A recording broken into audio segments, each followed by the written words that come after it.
झमाझम बारिश से आसपास पानी भर गया था और उसकी वजह से माधव बहुत परेशान था। उसके घर में भी जगह जगह पानी टपक रहा था, सामान भीग रहा था, बच्चे बचा रहे थे, बूढ़े माँ बाप भी एक कोने में खटिया करके बैठ जाते हैं। जागृति घर से बाहर पानी निकालती है। बारिश का पानी बाहर निकालते निकालते मेरी कमर टूट गई है। हाथ में अलग दर्द हो रहा है। 2 दिन की बारिश में गली इतनी भर गई है कि अंदर पानी आने लगा है। मैं बोल रही हूँ बहू कि तू मुझे अपनी मदद करने दे, पर तू सुनती नहीं है। नहीं माँ जी, मैं आपको गंदे पानी में पैर रखने नहीं दे सकती हूँ, इससे आपको खुजली हो जाती है। मैं कर लूंगी। अब यहाँ पर एक मेड़ लगा देती हूँ, ऊंची सी। हे भगवान, अभी तक बारिश खत्म नहीं हुई। मुझे काम पर जाना है। बारिश का इंतजार करते करते टाइम बीत रहा है। ऐसे ही हुआ तो सेठ जी गुस्सा हो जाएंगे। 1 मिनट रुकिए, मेरे पास एक जुगाड़ है। ऐसा कहकर जागृति खिड़की से प्लास्टिक की पन्नी निकालती है, जिसे पति ओढ़ लेता है। अब आप इसे ओढ़कर चले जाइए, बारिश में भीगेंगे नहीं और गोदाम में भी पहुँच जाएंगे। अरे हाँ, मेरा तो दिमाग ही नहीं चला। ठीक है जागृति, मैं अब मैं चाहता हूँ। पापा ध्यान से जाना। हाँ बाबा, और चीज लेकर आना। ठीक है बेटा, अब मैं चलता हूँ। माधव उस पन्नी के सहारे बारिश में निकल जाता है और गड्ढों से बचकर गोदाम पहुंचता है। सारे ड्राइवर खड़े हुए थे और सामने सेठ था। लो, माल के लोडिंग होने का टाइम है और माधव तुम अब आ रहे हो। तुम्हें पता है ना बारिश हो रही है, तुम लोगों को तो पहले निकलना चाहिए, लेकिन तुम और लेट जा रहे हो। अरे भाई, जैसे रास्ते में तुम्हें जाम और पानी तो मिलेगा ही नहीं। अगर मेरा माल दूसरे शहर नहीं पहुंचा ना तो कितना नुकसान होगा पता भी है तुम सबको। ऐसे ही काम बंदा चल रहा है, 3-4 दिन ऐसे रहा तो मेरा गोदाम बंद हो जाएगा। माफ कर दीजिए सेठ जी, बारिश की वजह से ही लेट हो गया, लेकिन आपके काम में कोई कमी नहीं आएगी। हाँ, अब जल्दी काम करना शुरू करो। तेज बारिश हो रही थी, फिर भी सारे ड्राइवर 2 दिन के भीतर गोदाम के माल को ठिकाने पहुंचा देते हैं। सेठ खुश होता है, लेकिन बढ़ती बारिश के चक्कर में उसके बाकी के ऑर्डर कैंसिल हो जाते हैं। माल बेकार हो जाता है और सेठ के गोदाम पर ताला लग जाता है, जिससे कई मजदूर बेरोजगार हो जाते हैं। उसमें से एक माधव भी था। कम पैसे देकर सेठ सारे मजदूर से अपनी जान छुड़ा लेता है। परेशान माधव भी घर आ जाता है। चीनू, समर बेटा, बारिश में क्यों भीग रहे हो तुम? चलो, घर में बीमार पड़ जाओगे। अरे पापा, तेज बारिश नहीं है, धीरे धीरे हो रही है। ओहो, देख माधव बेटा, मैं कब से बोल रहा हूँ इनको, लेकिन अंदर नहीं आ रहे हैं। क्या हुआ जी, आप थोड़ा उदास हो? बाहर क्यों खड़े हो, अंदर आ जाओ। अरे कुछ नहीं, बहुत दूर से चलकर आया हूँ और तुम्हें तो पता है ट्रक चलते चलते आदमी थक जाता है। बस थकान है और कुछ नहीं। मैं इन लोगों को अपनी नौकरी जाने की बात नहीं बता सकता। थोड़े दिन नई नौकरी की तलाश कर लेता हूँ, वरना घर वाले भी परेशान हो जाएंगे। कुछ ही देर में सब बैठकर खिचड़ी खाते हैं। ओहो, फिर से खिच। मम्मा, कभी तो बारिश में कुछ अच्छा चटपटा तीखा बना दिया करो। हाँ मम्मी, कब से आपने आलू के पराठे नहीं बनाए। आज माँ ही लंच में आलू के पराठे खा रही थी, लेकिन उसके पराठे इतने अच्छे नहीं थे। साक्षी ने बताया, उसने साक्षी को खिलाया था। बेटा, चाहे मैं कैसा भी बनाऊं या कोई और भी, कभी भी किसी के मम्मी के खाने का अपमान नहीं करना चाहिए। अरे मम्मी, हम अपमान नहीं कर रहे, लेकिन आप अच्छा अच्छा खाना बनाया करो। बस अब हम और दाल चावल खिचड़ी नहीं खाएंगे, कल हमें आलू के पराठे चाहिए। बारिश में चाय के साथ आलू के पराठे कितने अच्छे लगते हैं। आप सुबह बना देना। समर, चीनू, तुम दोनों जिद मत करो। जब मुझे बनाना होगा तो मैं बना दूंगी। अभी घर में आलू नहीं है। नहीं नहीं, हमें तो कल ही नाश्ते में आलू के पराठे चाहिए। बच्चों, बना देगी मम्मी, फिलहाल ये खा लो। हाँ बच्चों, और कल तो हम तीनों पार्क में भी खेलने जाएंगे। सच्ची दादू? ठीक है। शुक्र है, बच्चे माने तो सही। बेटा, तू कुछ करता क्यों नहीं है? अभी तो धीरे धीरे बारिश है तो काम चल रहा है। तेज बारिश में घर में पानी टपकने लगता है। माँ, थोड़े दिन में मैं मरम्मत करवा दूंगा। लेकिन बेटा, आजकल में तो तुझे तनख्वाह मिलने वाली होगी, तो तू एडवांस ले लेता। ऐसा कर, कल एडवांस लेकर घर में थोड़ा काम करवा देना। अब इतने पैसे कहाँ से लाऊं? सेठ जी का वैसे ही नुकसान हुआ है। जो तनख्वाह मिली है उसमें सिर्फ मैं घर का राशन चला सकता हूँ, ना कि मरम्मत करवा सकता हूँ।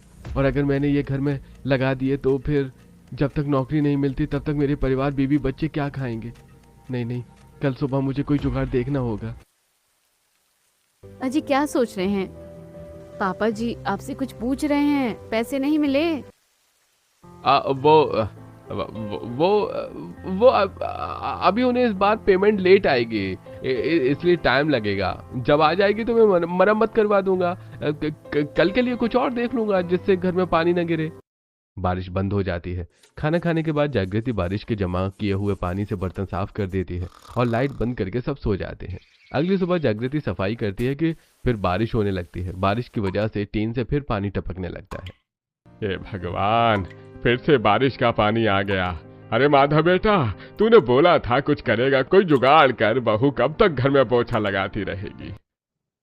कोई बात नहीं पापा जी, मैं साफ कर देती हूँ। चीनू, समर बेटा, उधर बाल्टी रख दो और ये वाली छोटी भगोनी उधर दादी के सिर के पास पानी गिर रहा है। माँ जी, आप खटिया पीछे कर लो।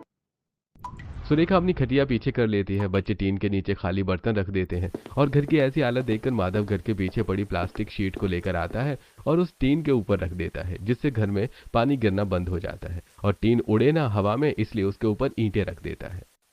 अरे वाह, तूने तो ये जुगाड़ बिल्कुल ठीक किया है माधव। हाँ, कुछ दिनों पहले आंधी तूफान में एक प्लास्टिक की शीट उड़कर आई थी। वो मैंने घर के पीछे रखी थी, फिर वही टीन के ऊपर भी रख दी। अब सही है, पानी नहीं आ रहा है। चलो अच्छा, बार बार बर्तन खाली नहीं करने पड़ेंगे। आज आपको लेट नहीं हो रहा है क्या काम के लिए? हो रहा है ना, हो रहा है। अब मैं चलता हूँ। माधव घर से निकल तो जाता है, लेकिन बारिश में उसे समझ नहीं आता कि वो किसी चाय की टपरी के नीचे बैठ जाता है। तभी चाय वाला उसे भिनगा देता है और वो मंदिर के अंदर आता है। हे माता रानी, ऐसे बारिश में मैं कहाँ जाऊं? मेरी नौकरी दिलवा दो, मदद करो माता रानी, मदद करो। माता रानी के भजन के बाद ही बारिश बंद हो जाती है। माधव के चेहरे पर मुस्कुराहट आती है और वो आसपास के हवाई दुकानदार, फैक्ट्री इत्यादि में काम मांगता है, लेकिन उसे कहीं भी काम नहीं मिलता। पिताजी, काश मैं आपसे इस वक्त कुछ पूछ पाता और आपकी सलाह लेता। मुझे कोई काम नहीं मिल रहा, मैं क्या करूं? जो भी हो, घर में तो नहीं बताऊंगा। माधव अकेला बैठा रहता है। वहीं शाम हो जाने पर दोनों बच्चे अपने दादाजी के साथ पार्क में फुटबॉल खेलते हैं। तभी समर इतनी तेज फुटबॉल में लात मारता है कि फुटबॉल कीचड़ में दादाजी की छाती पर लग जाती है। दोनों बच्चे दादू के कपड़े देखकर हंसते हैं। अरे दादू, अब कितने छोटे हो, देखो कैसे खेलते हो गंदा करके। अच्छा अच्छा बच्चों, ये मैंने नहीं किया है, उन्होंने मेरा हाथ खुद छोड़ दिया था। रहने दो दादू, आपसे एक्टिंग नहीं होगी। आप बहुत गंदी एक्टिंग करते हो। चलो, शाम हो गई है और मेरे कपड़े भी गंदे हो गए। अब घर चलो, वरना मम्मी डांटेंगी। नहीं दादू, अभी तो और खेलना है। लो, बारिश शुरू हो गई, घर चलो। अच्छा है रामू से छाता लेकर आया हूँ। दोनों बच्चे अपने दादा बनवारी लाल के साथ घर लौट रहे थे कि एक ढाबे से गर्मा गर्म आलू के पराठे की खुशबू आ रही थी। दादाजी रुक जाओ ना, देखो गर्मा गर्म आलू के पराठे की खुशबू आ रही है। आलू का पराठा खिला दो। बारिश में गर्मा गर्म मिर्ची वाला तीखा आलू का पराठा खाने का मन करता है, वो भी मक्खन लगाकर। दादू चलो ना, एक पराठा खिला दो। अरे बेटा, बारिश शुरू हो गई है, चलो पूछ लेता हूँ। सामने ढाबे पर भीड़ जमा थी और लोग अलग अलग तरीके का पराठा खा रहे थे। तभी बनवारी दुकान पर जाकर मालिक से पूछता है, अरे भाई, ये आलू का पराठा कितने का दिया है? आलू का पराठा 80 रुपए का। क्या 80 रुपए का आलू का पराठा? अरे भाई, क्यों सोने का आलू का पराठा दे रहे हो क्या दही के साथ? बड़ी आलू का पराठा है और ये वो भी मक्खन लगाकर घी में बना हुआ है। मेरे यहाँ तो 80 रुपए का है। खाना है तो खाओ, नहीं तो खाना है तो जाओ। बनवाली लाल जेब टटोलता है, सिर्फ 20 रुपए होते हैं। थोड़ा सस्ता बता दो आलू का पराठा। अरे बिना मक्खन का 50 रुपए का पराठा मिल जाएगा, इससे कम नहीं है। बाप रे, यहाँ तो बड़ी लूट मचा रखी है। चलो बच्चों, घर चलो, तुम्हारी मम्मी घर पर बना देंगी आलू का पराठा। मम्मी नहीं बनाती आलू का पराठा ऐसा। हाँ दादू प्लीज। घर चलो बच्चों, बारिश तेज होती जा रही है। बच्चे घर तक आलू के पराठे खाने की जिद करते हुए आते हैं। जागृति फिर से बच्चों को समझाती है, लेकिन बच्चे सुनते नहीं हैं। फिर वो दाल चावल बना देती है। इतने में माधव भी घर आ जाता है। अपनी नौकरी जाने की बात को छुपाते हुए जबरदस्ती मुस्कुराता है।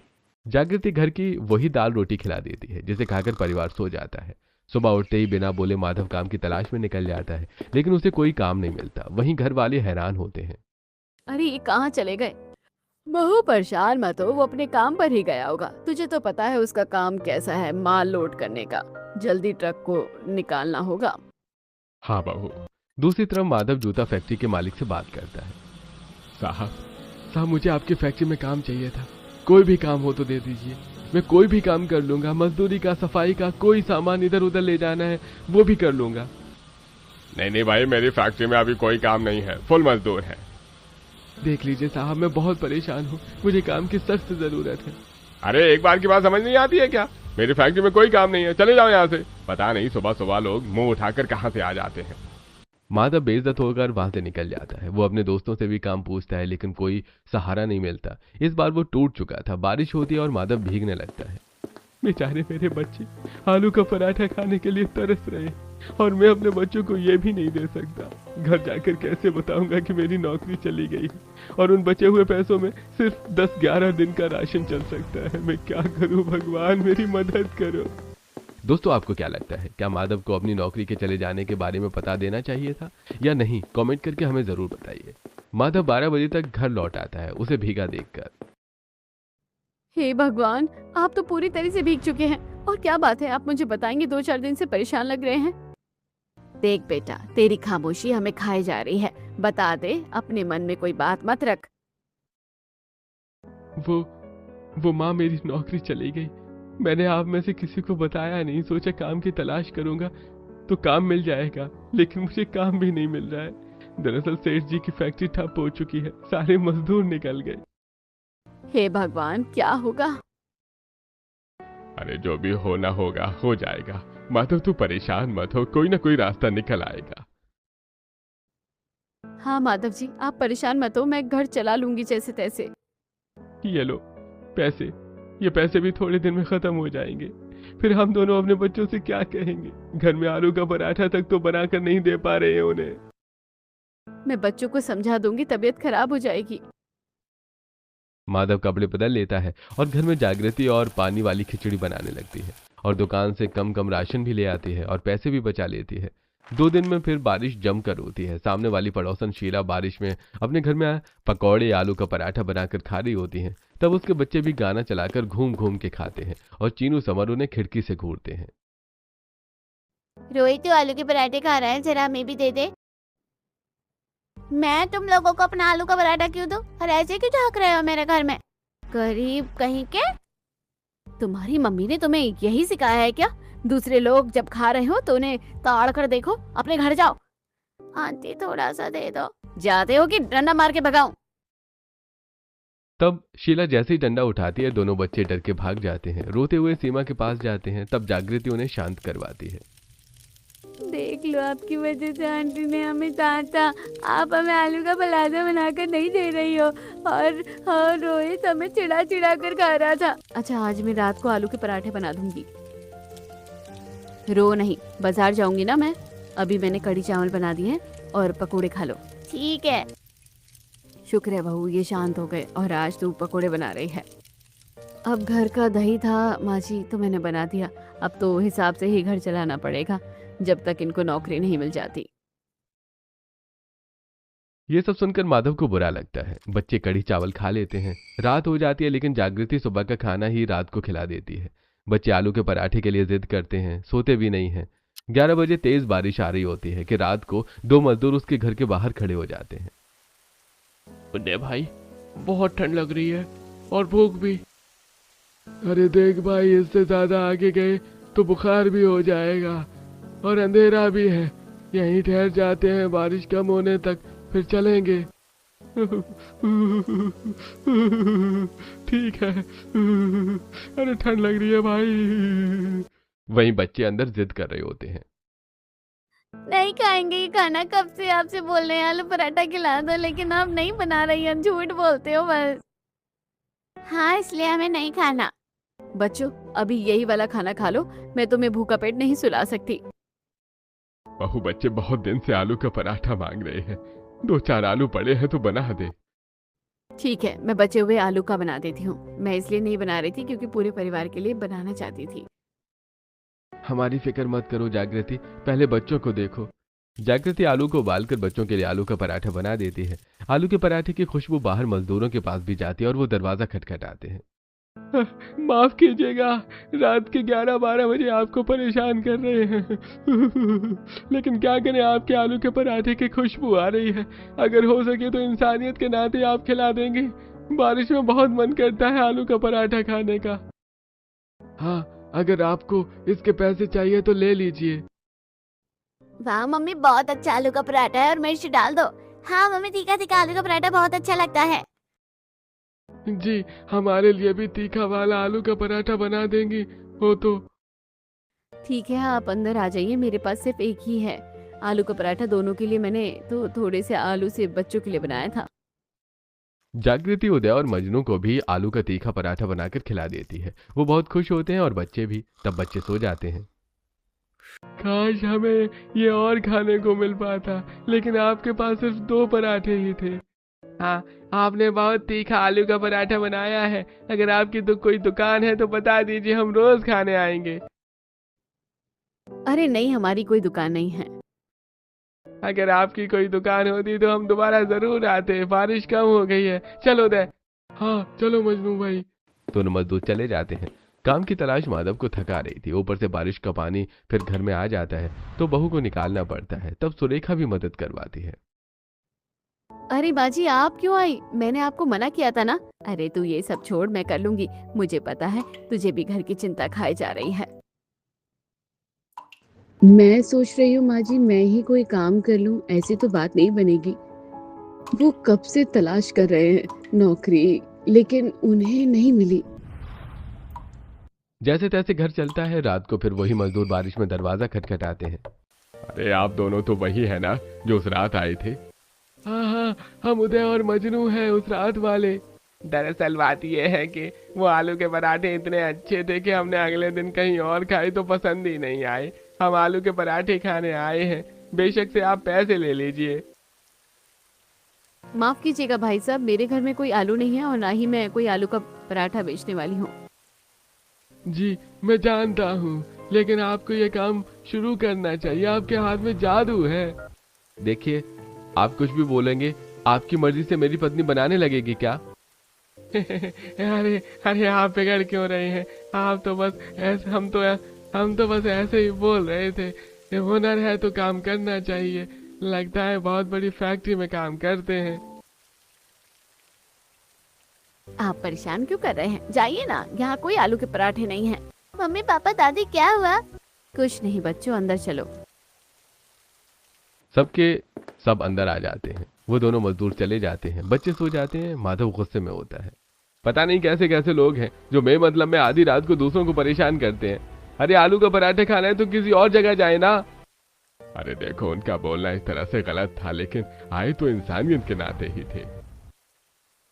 हाँ, तो उन्हें मेरे बेटे को काम का ताना नहीं देना चाहिए था। बड़ी फैक्ट्री हो या ना हो, उनके लिए क्या आलू के पराठे की दुकान खोले? माँ जी, आइडिया, क्यों ना हम यही काम करें। मैं उन आदमियों की वजह से नहीं कह रही, क्योंकि हमें कहीं और काम नहीं मिल रहा। जैसे जैसे बारिश में दिन बीतेंगे हमें परेशानी होने लगेगी। अगर आलू का पराठा बारिश में बेचेंगे तो क्या पता लोग खाने लगे। पता नहीं मंडी में इस टाइम आलू का क्या भाव है, कल जाकर देखेंगे। फिलहाल आराम करो, बहस के चक्कर में 12:30 बज गए हैं। सब लोग सो जाते हैं। अगले दिन जागृति मंडी में जाती है, जहां सभी सब्जियों के भाव आसमान पर चढ़े हुए थे, लेकिन आलू सस्ते थे। बिना कुछ सोचे समझे जागृति 10 किलो आलू घर ले आती है। अरे ये क्या है जागृति, आलू तो महंगे थे ना? हाँ माधव जी, लेकिन मेरी किस्मत अच्छी निकली। सारी सब्जियां महंगी थी और आलू सस्ते थे। मैं ले आई। मुझे लगता है कि हमें एक बार कोशिश करके देखनी चाहिए। अगर चल गया तो ठीक है, नहीं तो कोई बात नहीं। मुझे भी ऐसे ही लगता है, क्योंकि इस टाइम कोई काम भी नहीं मिल रहा है और मैं तुम्हारे साथ हूँ। खुद को अकेला मत समझना। मुझे तो पता है, आप हमेशा से मेरे साथ हो। माधव रेडी और बड़े तवे का इंतजाम कर देता है और जागृति बड़े पतीले में ढेर सारे आलू उबाल देती है और धनिया, हरी प्याज, मिर्च इत्यादि काट कर, आलू छील कर आलू मसाला तैयार करती है। थोड़ी देर में अपने ठेले लगाकर आगे के रोड पर पहुंच जाते हैं। जागृति आलू का पराठा बेलती है और पति आलू का पराठा सेकता है और तवे पर कड़छी मारता है। ले लो बढ़िया गर्मा गर्म आलू के पराठे ले लो, सिर्फ 20 रुपए। बहुत देर हो जाती है लेकिन कोई ग्राहक नहीं आता। माधव जी, अभी तक कोई भी हमारे आलू के पराठे नहीं खाने आया। देखो, हमें थोड़ा सब्र करना पड़ेगा, एकदम से कोई कैसे आ जाएगा। थोड़ी देर में 2 लोग आ जाते हैं और आलू का पराठा खाते हैं। ओहो भाई, आलू का पराठा खा रहे हैं लेकिन लग नहीं रहा है कि आलू का पराठा है, और तीखा भी नहीं है। अरे वही तो, चलो चलें, यहाँ से पैसा बर्बाद हो गया। अरे हम तीखा कर देते हैं। अंकल जी रुकिए, माधव जी हमारा आलू का मसाला ठीक नहीं है क्या? वो लोग जागृति की नहीं सुनते। इतने में पुलिस वाला आकर हफ्ता मांगने लगता है। ए, तुम लोगों ने किससे परमिशन लिया यहाँ पर अपनी रेडी लगाने की? तुम गरीब लोग कहीं पर भी जाकर अपनी दुकान लगा लोगे? हाँ, चलो निकलो यहाँ से। साहब रहने दीजिए ना। ठीक है, रहने दूंगा। 2000 रुपये जमा कर दो। साहब अभी हमें कुछ देर हुई है, हमारे पास पैसे नहीं है, हम इतने पैसे कैसे देंगे? अगर पैसे नहीं है तो निकलो, वरना रेडी का सारा सामान निकाल कर तोड़-फोड़ कर दूंगा। पुलिस की धमकी से दोनों डर जाते हैं और घर से बाहर रेडी ले जाते हैं। सास ससुर ने देखा परेशान होते हैं तो सब कुछ बताते हैं। बहू हार मत मान, अगर पुलिस वाला वहाँ लगाने नहीं दे रहा तो अपने घर के बाहर लगा दे। ये भी तो चलता फिरता रोड है, यहाँ से भी गाड़ी गुजरती है। लेकिन माँ जी वो वाली बात नहीं है, वो चौड़ा रोड था। देख बहू, बहाने बनाएगी तो काम चलने से रहा, खुद पर भरोसा रख। सुरेखा आलू का मसाला चखती है। बहू इसमें तीखा कम है, सूखी लाल मिर्च, हरी लाल मिर्च, लहसुन के साथ कूट दे और हरा धनिया, सूखा धनिया डाल दे, देख कितना बढ़िया स्वाद आएगा। बारिश के मौसम में लोगों को गर्मा गर्म तीखे आलू के पराठे पसंद होते हैं। ठीक है माँ जी, अब मैं ऐसे ही करूँगी। हम होंगे कामयाब, हम होंगे कामयाब एक दिन। ये कहकर जागृति हरी मिर्च, लाल मिर्च, सूखा धनिया सिलबट्टे पर काट कर आलू के मसाले में मिला देती है और उसके बाद गर्मा गर्म पराठे बनाती है। इतने में बारिश शुरू हो जाती है। बहुत देर तक कोई नहीं आता, लेकिन फिर एक ऑटो वाला बहू के आलू के ठेले के पास रुकता है। अरे बारिश में भीग गया बहन जी, कुछ ऐसा खिलाओ कि शरीर में जान आ जाए। लीजिए भाई साहब, बारिश में गर्मा गर्म तीखे आलू के पराठे खाइए, ठंड भगाइए। ऑटो वाले के खाते ही चेहरे पर खुशी आ जाती है। अरे वाह, यही तो चाहिए था बारिश में। हाँ, एक तो बारिश ऊपर से गर्मा गर्म। ठीक है वही आलू के पराठे बहन जी, जरा एक और दे दीजिए। ये लीजिए माधव जी, सेक दीजिए। ऑटो वाले को देखकर और भी लोग आते जाते अपनी गाड़ी रोकते हैं और तवे से आलू के पराठे के अंदर से भाप निकलती है। जागृति आलू के पराठे पर मक्खन लगाकर देने लगती है। तभी 2 कॉलेज स्टूडेंट लड़कियां आती हैं। वाह, इतनी बारिश में गर्मा गर्म आलू के पराठे, मैं तो ये चांस मिस नहीं कर सकती। चल करीना खाते हैं। भैया 2 प्लेट आलू के पराठे लगा दीजिए, तीखा तीखा। तीखा तीखा तो चल आज हो जाए, जो मिर्च वाले तीखे पराठे पहले खत्म करेगा वो जीतेगा। ठीक है अभी देते हैं, जागृति जल्दी बनाओ। जी जी। तब जागृति फटाफट 3-4 आलू के पराठे बेल कर दे देती है और माधव सेक कर ग्राहकों को तीखे आलू के पराठे बनाकर देता है। इतने में सास तीखी पुदीने की सिलबट्टे वाली चटनी बनाकर ले आती है और ग्राहकों को परोस देती है। शुक्रिया माँ जी। मेरे मुंह से तो धुआं निकल रहा है। ये कितने बढ़िया और तीखे आलू के पराठे हैं। उर्फी मजा आ गया यार। हाँ सच में बहुत तीखा है। भैया आंटी जी पानी मिलेगा क्या? लो दीदी पानी पी लो, मेरी मम्मी बहुत अच्छे आलू के पराठे बनाती है। लो दीदी आप भी पी लो। अरे बेटा, अब तो पानी तीखे आलू के पराठे खत्म करने के बाद ही पियेंगे। क्या बात है, लड़कियों का तीखी आलू के पराठे खाने का चैलेंज हो रहा है। भाभी जी जरा 2 प्लेट हमारे लिए भी, इनसे जीत कर तो पहले हम दिखाएंगे। हाँ कर लो चैलेंज, हार जाओगे। लड़कियां तुम लोगों से ज्यादा तीखा खाती है। तब जागृति और माधव जल्दी जल्दी और ग्राहकों को बरसात में ठीक है आलू के पराठे देते हैं। वो लड़के भी खाने लगते हैं और दोनों वाले के बाद ही दोनों पानी मांगने लगते हैं। तब ससुर पानी की बाल्टी भर के ले आता है। अरे बहुत मिर्ची लग रही है अंकल, बहुत मिर्ची लग रही है, लेकिन आप बाल्टी लेकर क्यों आए हो? बेटा जिस हिसाब से तुम आलू का तीखा पराठा खाकर नाच रहे हो, उस हिसाब से तो मुझे बाल्टी हिलानी पड़ेगी ना। और तीखा आलू पराठा चैलेंज लड़कियां जीती हैं, लड़के हार गए। और करोगे कंपटीशन हम लड़कियों से? वैसे उर्फी अगर ये लड़के नहीं आते तो मैं जीत जाती, क्योंकि मेरा आलू का तीखा पराठा पहले खत्म हो गया था। ठीक है कल भी हम यहाँ आकर ना आलू पराठा चैलेंज करेंगे। बारिश थमने का नाम नहीं लेती है और आती जाती गाड़ियां तीखा आलू पराठा खाना नहीं छोड़ती। पहले ही दिन उनकी दुकान चल पड़ती है और अगले दिन भी वो लड़कियां तीखा आलू का पराठा चैलेंज करती हैं। 3-4 दिन तक उनको बहुत प्रॉफिट होता है। सास ससुर पैसे गिनते हैं। वाह बच्चों, तुम दोनों ने अपनी मेहनत, लगन और आलू के पराठे के स्वाद से लोगों का दिल जीत लिया है। देखो 100 रुपए के आलू और 100 रुपए के मसाला तेल का निकालने के बाद भी 400 रुपए बच रहे हैं। मुनाफा तो हुआ है और कहीं किराया भी नहीं देना पड़ रहा है, न तुम्हें जाना पड़ रहा है।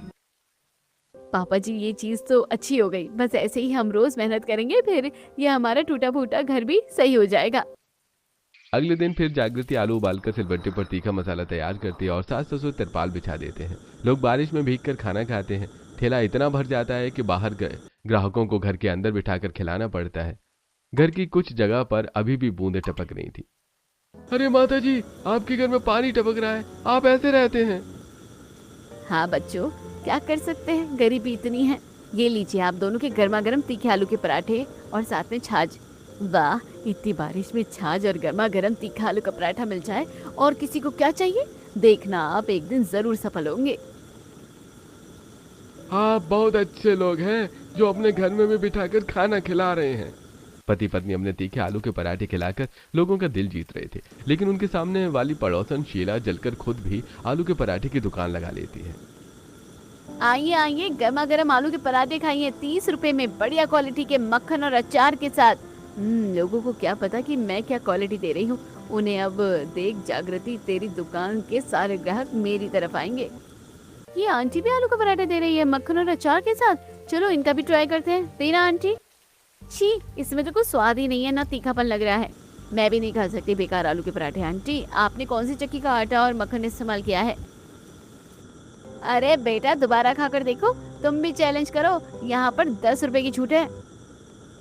अरे नहीं नहीं आंटी, आपके 10 रुपए के चक्कर में हम अपना पेट खराब नहीं कर सकते। वहीं सामने सुरेखा और जागृति। बहू, इसकी वजह से हमारे कस्टमर कम हो गए हैं और इसने हमारी तरह दुकान भी खोल रही है आलू के पराठे की।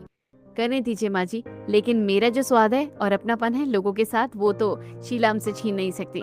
लेकिन लोग आएंगे कैसे दुकान पर, क्या करूँ उसके लिए? मम्मी, हम एक पर एक पराठा फ्री देंगे तो लोग जरूर आएंगे आपका आलू का पराठा खाने। आइडिया अच्छा है, 10 रुपए का रेट बढ़ाकर ज्यादा घाटा नहीं होगा। जागृति तीखे आलू के पराठे का 30 रुपए के पराठे पर एक फ्री का ऑफर लगा देती है। लोग बोर्ड देखकर बारिश में गाड़ी से उतरकर भीगते हुए खिंचे चले आते हैं। अरे बेटा, गर्मा गर्म तीखी आलू के पराठे एक पर एक फ्री है, जरा मुझे भी देना। अरे माधव दोस्त, तू तीखे आलू के पराठे का काम कर रहा है, अच्छी बात है, तो चल खिला। राजन तीखे आलू का पराठा खाकर, अरे वाह भाभी जी, ऐसा अपना मन तो बड़े होटल में भी नहीं मिलता। बहुत बढ़िया तीखे आलू के पराठे हैं, जरा और खिला दीजिए। क्यों नहीं भाई साहब। धीरे धीरे रात हो गई थी, बारिश बंद नहीं हो रही थी। इतने में वही दो मजदूर मजनू और उदय आते हैं। अरे, ये आलू के पराठे की दुकान। आपको तो दुकान नहीं खोलनी थी, हम तो अचानक से आ गए। अरे आप तो वही भाई साहब है ना जो मजनू उदय भाई, आप दोनों ने बातों ही बातों में हमें आइडिया दे दिया था। दरअसल मेरे पति का काम नहीं चल रहा था और अब तो हर कोई हमारे तीखे आलू पराठे खा रहा है। आप दोनों भी खाइए ना।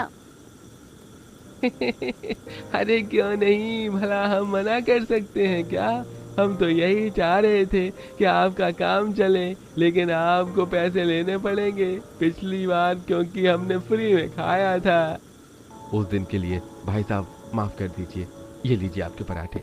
तभी बनवारी अंदर से रेडियो ठीक करके दुकान पर चला देता है। आप लोगों को बारिश में आलू के पराठे खाकर और भी मजा आता है। वहीं शीला के आलू के पराठे कोई नहीं खाता और उसे मुंह की खानी पड़ती है। तब जागृति आलू के पराठे ले जाकर, भले ही दीदी आप मेरे बच्चों के साथ कैसा व्यवहार करो, लेकिन मैं आपके साथ कभी कुछ गलत नहीं किया। और आपके घर में कौन सी परेशानी थी जिसे देखकर आपने आलू के पराठों की दुकान खोली, लेकिन चली नहीं? ये सब तो अपनेपन, स्वाद और मेहनत से करना पड़ता है। तुमने बिल्कुल ठीक बोला, मैं पागल थी जो मैंने तुमसे कंपटीशन किया। ये लो तुम्हारे आलू के पराठे के पैसे, क्योंकि मैं मेहनत की कदर करना जान गई हूँ। शीला जागृति के आलू के पराठे खाकर तारीफ करती है। दोनों गले लगते हैं। इतने में ग्राहक और आ जाते हैं। तेज हवा चलने लगती है, तिरपाल उड़ जाता है। सास ससुर बच्चे जैसे तैसे तिरपाल पकड़ के रखते हैं, बाकी उनके तवे पर पानी ना आए। ऐसे ही उनका तीखे आलू के पराठे का काम चलता रहता। एक रात वो अपनी रेडी खाली कर रहे थे, तभी एक बस वहां खराब हो जाती है और 25 पैसेंजर भूखे होते हैं। अरे बहन जी, सब लोगों को भूख लगी है। हमें लगा यहाँ कोई ढाबा होगा, लेकिन कोई ढाबा नहीं है। अगर हो सके तो हमें खाना खिला दीजिए। अंदर बच्चे भी हैं और हमारी गाड़ी भी खराब हो गई है, बारिश भी हो रही है। हाँ, लेकिन अब हमारे पास खाने का कुछ भी नहीं बचा है। बहन जी देख लीजिए ना, मेरे बच्चे को बहुत भूख लगी है। ठीक है, मैं बना देती हूँ, लेकिन इतने सारे लोगों का खाना 2 घंटे में बन पाएगा? जब तक हमारी बस ठीक नहीं होती आप बना ही दीजिए। रात के 2 बज रहे थे। ड्राइवर मैकेनिक के साथ मिलकर गाड़ी ठीक कर रहा था। बस में काफी सारे लोग भूखे बैठे हुए थे और सास ससुर बहू बेटे ठीक हैं, आलू के पराठे बनाने की तैयारी करते हैं और 1.5 घंटे में गर्मा गर्म आलू के पराठे बनाकर सभी के सामने परोस देते हैं। लोग बड़े एंजॉय करके खाते हैं। साथ में एक लड़का ब्लॉगिंग भी करता है। जैसा कि दोस्तों आप देख सकते हैं, एक मेहनती पति पत्नी ने हम सबको रात के 2 बजे बरसात में तीखे आलू के पराठे बनाकर खिलाए और ये तीखे आलू के पराठे बहुत ही लाजवाब हैं। जगह का नाम उगना चौक है। मैं तो चाहूंगा कि आप भी इतने प्यारे लोगों के पास आलू के पराठे खाएं और खुश हो जाएं। आज तो जागृति हमारी रेल बन गई, लेकिन इतने सारे भूखे लोगों को खाना खिलाकर खुशी भी मिल रही है। हाँ, और पैसे के पैसे भी आ गए हैं। ये तो अच्छा हुआ मेरे पास आलू का कट्टा था। सुबह के 4 बजे बस ठीक हो जाती है और वो लोग चले जाते हैं। वो लड़का वीडियो अपलोड कर देता है। 2 दिन में ही जागृति और माधव के तीखे आलू के पराठे वायरल हो जाते हैं और दूर दूर से लोग खाने आते हैं, जिससे उनका काफी मुनाफा होता है। और 6 महीने में ही अब रेडी से तीखा आलू पराठे कैफे पॉइंट खोलते हैं और उनके घर भी बन जाता है। सास ससुर भी पहले से ज्यादा एक्टिव हो जाते हैं और बच्चे भी अच्छे स्कूल में पढ़ते हैं। दोस्तों, क्या बहू ने सही किया कि लोगों की बातों की परवाह किए बिना ठेला लगाया? कमेंट करके हमें जरूर बताएं।